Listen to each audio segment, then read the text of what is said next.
नमस्कार, आप देख रहे हैं न्यूज़ फॉर नेशन और मैं स्वाति पांडे आपके साथ। 2024 में लोकसभा चुनाव और फिर 2025 में बिहार विधानसभा चुनाव है। बिहार विधानसभा चुनाव और लोकसभा चुनाव को लेकर बीजेपी ने सीट बंटवारे का फॉर्मूला सेट कर रखा है। मिशन बिहार में जो बीजेपी है वो जुट चुकी है। बता दें कि मिशन बिहार को लेकर के एनडीए में शामिल जितने भी दल हैं उनके सीट बंटवारे का फॉर्मूला अब बीजेपी ने सेट कर रखा है। तो आखिर किस दल को कितनी सीट मिल रही है, एनडीए में जितने दल शामिल हैं उन्हें कितनी सीट मिलेगी, आइए इस खबर में आपको बताते हैं। भारतीय जनता पार्टी ने लोकसभा चुनाव में 2019 के नतीजे को दोहराने की रणनीति तैयार कर ली है। 2019 में एनडीए गठबंधन ने बिहार को की 40 लोकसभा सीटों में से 39 पर जीत दर्ज की थी। बीजेपी ने 2024 को लेकर मिशन बिहार में अपनी पूरी ताकत झोंक दी है। एनडीए घटक दलों साथ सीट बंटवारे का फॉर्मूला भी लगभग तय हो गया है। जदयू से अलग होने के बाद अब बीजेपी सीटों की भरपाई सहयोगियों के जरिए करेगी। चिराग पासवान और पशुपति पारस को पिछली बार की तरह 6 सीटें, जीतन राम मांझी की पार्टी को 1, उपेंद्र कुशवाहा की पार्टी को 2 सीट देने का फॉर्मूला बनाया गया है। ये फॉर्मूला कितना कारगर साबित होगा ये देखना भी दिलचस्प रहेगा। वहीं बीजेपी ने जदयू में भी सेंधमारी की है। जदयू के 6 सांसद पाला बदलने को तैयार हैं। बीजेपी मौजूदा 3 से 4 सांसदों का टिकट काटने के साथ कुछ सांसदों की सीट बदली कर सकती है।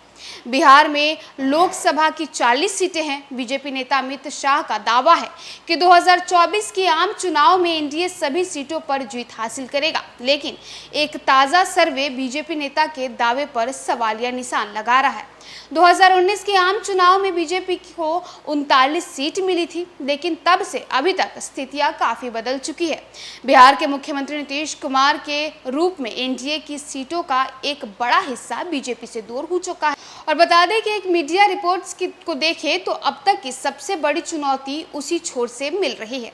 देश भर में तो सर्वे के आंकड़े लोकसभा की 306 सीटों के साथ बीजेपी के नेतृत्व वाले एनडीए की सरकार बनने का संकेत दे रहे हैं, लेकिन बिहार को लेकर जो आंकड़े सामने आए हैं वे काफी चौंकाने वाले लगते हैं।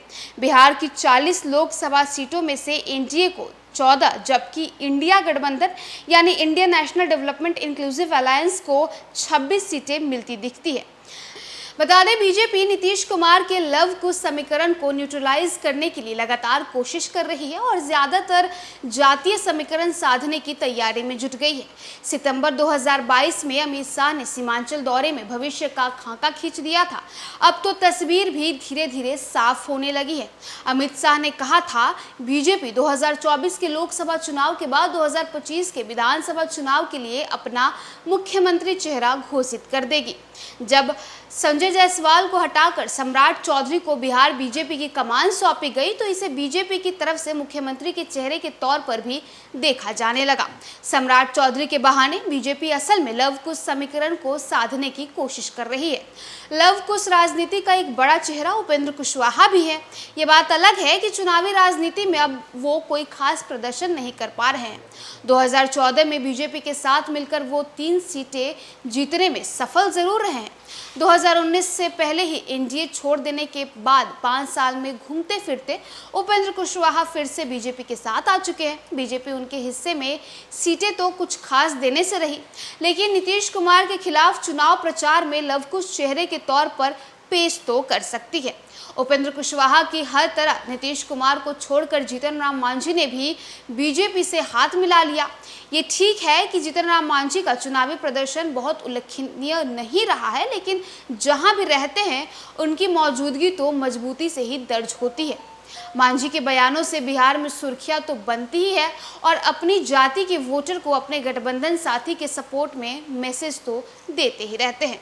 तो देखिए 2024 के चुनाव से पहले जहां एक तरफ इंडिया गठबंधन यानी Indian national development inclusive alliance गठबंधन मिलकर लगातार मीटिंग्स कर रही हैं। पहले पटना में मीटिंग होती है, फिर बेंगलुरु में मीटिंग होती है और अब तीसरी बड़ी बैठक जो है वो बीते दिनों मुंबई में होती है। तो जहां एक तरफ विपक्षी दल मिलकर के 2024 की तैयारियों में जुटे हैं, तो वहीं दूसरी तरफ एनडीए यानी बीजेपी भी लगातार तैयारियों में लगी है और मिशन बिहार को लेकर के बीजेपी ने अपनी रणनीति, राजनीति और कूटनीति भी सेट कर रखी है। फिलहाल इस खबर में बस इतना ही, और भी वीडियोस और अपडेट्स के लिए आप देखते रहें न्यूज़ फॉर नेशन।